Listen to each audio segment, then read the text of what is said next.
I've talked about 3 steps to forgiveness, and in another video I talked about step 1, forgive yourself. What's step 2?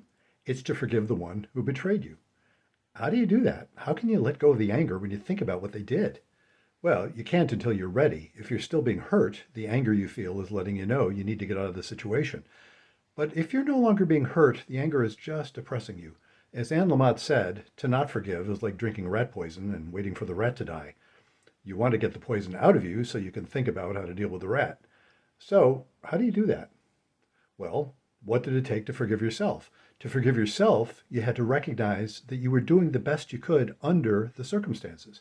Circumstances that include what you knew and didn't know, what you did and didn't have power to do.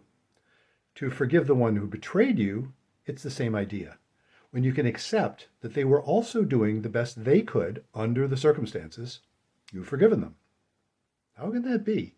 How can someone who lied to you or cheated on you or generally mistreated you have been doing the best they could under the circumstances? Well, the circumstances include how they viewed the world then, what they knew and didn't know, what they were feeling and thinking. However wrong what they did was, it's what they came up with at the time. Either they're basically evil, and that's probably not true of the person who betrayed you, or they were misguided. And neither of those possibilities calls for anger. If you really think they're evil, get away from them.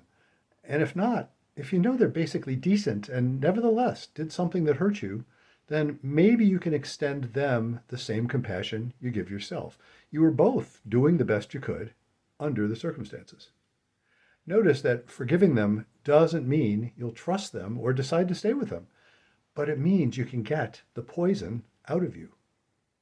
There's one more step, which I call forgiving God.